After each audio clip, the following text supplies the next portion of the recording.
ख्याति प्रार्थना को ढोकला खिलाती है, लेकिन प्रार्थना मना करती है। ख्याति उसे बताती है ये आर्यन की फेवरेट डिश है। प्रार्थना हैरान होती है। तभी गिरिजा ख्याति से पानी पीने के लिए मांगती है। ख्याति पानी लेने चली जाती है। प्रार्थना गिरिजा को धन्यवाद करती है कि उसने उसे खाने के टॉर्चर से बचा लिया। प्रार्थना उसे समझाती है तुम पढ़ी लिखी हो, फिर भी छुपती फिर रही हो, तुम्हें तो प्रकाश के खिलाफ एक्शन लेना चाहिए। गिरिजा बताती है पुलिस उसकी, कानून उसका, सिर्फ मजबूरी मेरी है, बाकी सब उस प्रकाश भाऊ का है। दूसरी ओर अनुपमा गुस्से में घर की तरफ बढ़ रही होती है।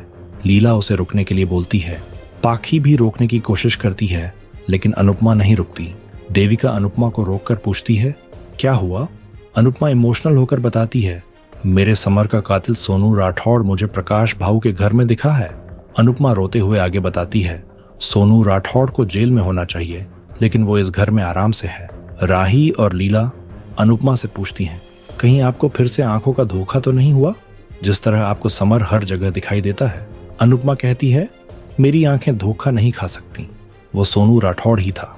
अनुपमा समर के दर्द में तड़प के बोलती है सोनू राठौड़ ने अपनी सजा पूरी भी नहीं की और वो जेल से बाहर आ गया। अनुपमा इमोशनल होकर रोने लगती है और बोलती है मुझसे मेरा समर कुछ कह रहा था पर मुझे समझ नहीं आ रहा था, लेकिन अब सब समझ आ गया है और मैं अब उसे छोड़ने वाली नहीं हूँ। उस प्रकाश भाव की असलियत दुनिया के सामने ले आऊंगी। दूसरी ओर जब दरवाजे पर कोई खटखटाता है तो गुलाबो गिरिजा को छुप जाने का इशारा करती है। वो दरवाजा खोलती है तो गुंडे बोलने लगते हैं हम सरिता को ताजी सब्जियां देने आए हैं। तभी गिरिजा उन शक्लों को पहचान लेती है और फौरन दरवाजा बंद करने को कहती है। गुंडे बिना देर किए उन पर झपट पड़ते हैं।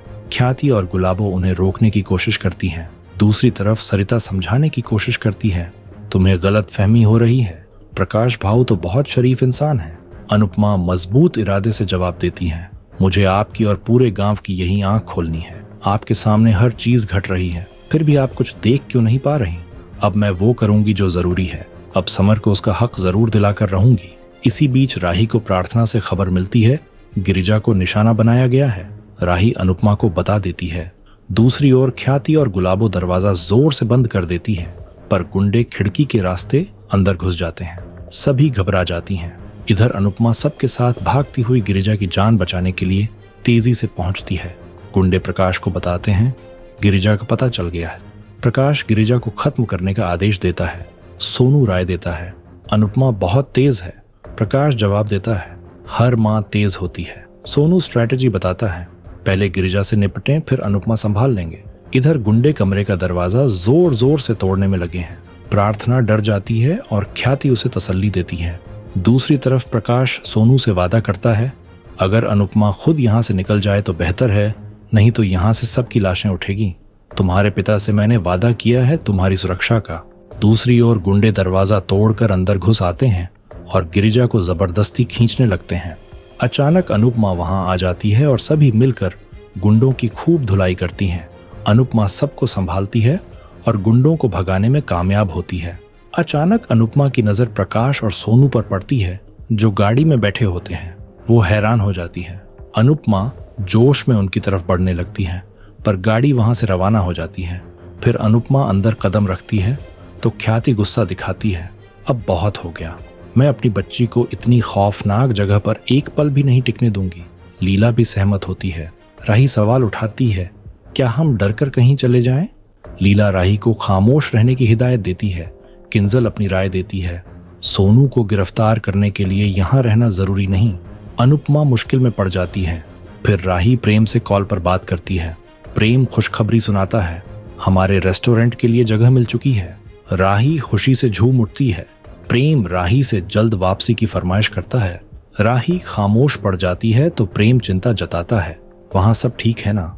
राही पूरा हाल सुनाती है तो प्रेम चौंक जाता है। राही आगे बताती है मैंने भी यहाँ समर की मौजूदगी महसूस की है। इसी दौरान प्रेम ईशानी को घर लौटते देख लेता है और कहता है यहाँ भी हालात काफी खराब है। राही पूछती है क्या हुआ वहां? प्रेम बताता है ईशानी लौट आई है। तभी अनुपमा ये सब सुन लेती है ईशानी अचानक क्यों लौट आई? प्रेम जवाब देता है ईशानी कुछ दिनों की छुट्टी लेकर आई है क्योंकि उसका दिल वहां नहीं लग रहा था। आप बेकार में घबराएं मत, मैं शाह हाउस में ही रहकर सब संभाल रहा हूं। अनुपमा उसका एहसान मानती है पर ईशानी को लेकर परेशान होती है। तभी नेटवर्क कमजोर होने से फोन कट जाता है। दूसरी तरफ प्रेम ईशानी से पूछताछ करता है, राजा के साथ कहाँ गई थी? ईशानी बहाने बनाने लगती है तो प्रेम सीधा बोल देता है, मुझे मालूम है तुम शॉपिंग करने गई थी। ईशानी बहाने बनाती रहती है, पर प्रेम सख्त लहजे में कहता है, तुम्हें मैं पूरी तरह जानता हूँ। राजा अब परी का पति है तो ये सब हरकतें बंद कर दो। अब तुम पर मेरी नजर लगातार रहेगी। दूसरी ओर देविका डॉक्टर से अपनी मेडिकल फाइल के विषय में जानकारी लेती है और उदास होकर पूछती है, अब मेरे पास कितने पल बचे हैं? देविका आंसू बहाने लगती है। अचानक अनुपमा आ जाती है तो देविका अपने आंसू साफ करने लगती है। अनुपमा समझ जाती है और अफसोस जताती है। अनुपमा कहती है, हम यहाँ तुम्हारी खुशी के लिए आए थे और देखो क्या हो गया। देविका हिम्मत दिखाती है, तुम बस समर के कातिल को उसकी सजा दिलवाने पर ध्यान दो। मैं भी जाते जाते कोई नेकी करके ही जाऊंगी। ये सुनकर अनुपमा उसे टोकती है, तुम्हें कुछ नहीं होगा, बिल्कुल भी नहीं। देविका पूछती है, अब उस प्रकाश के साथ क्या करना है? अनुपमा बताती है, इस दशहरा पर कई बुरे लोगों का अंत होगा। देविका विश्वास दिखाती है, मैं तुम्हारे साथ खड़ी हूं। अनुपमा अपना मकसद बयान करती है, समर को उसका इंसाफ जरूर दिलाना है और साथ ही गिरिजा जैसी तमाम लड़कियों को भी उनका हक दिलाना है। इसी बीच देविका को कोई बुला लेता है और अचानक अनुपमा को समर नजर आता है। वो प्यार से कहता है, मुझे यकीन था एक माँ जिंदगी में भी साथ निभाती है और मौत के पार भी साथ निभाती है। समर अनुपमा से कहता है, I love you mummy. Anupama भी अपने बेटे के लिए अपना प्यार जाहिर करती है। समर मुस्कुराता है और फिर गायब हो जाता है। अनुपमा दुखी हो जाती है। दूसरी ओर राही प्रार्थना से बातचीत करती है। प्रेम शाह हाउस में रुका है और मुझे उसकी कमी बहुत खल रही है। प्रार्थना अपना दर्द बताती है, मुझे भी अंश की बहुत याद सता रही है। तभी प्रार्थना को डर सा लगता है तो राही उसे लंबी सांस लेने को कहती है और हौसला देती है। प्रार्थना जानना चाहती है, क्या सच में अनुपमा ने पापा के कातिल को अपनी आंखों से देखा है?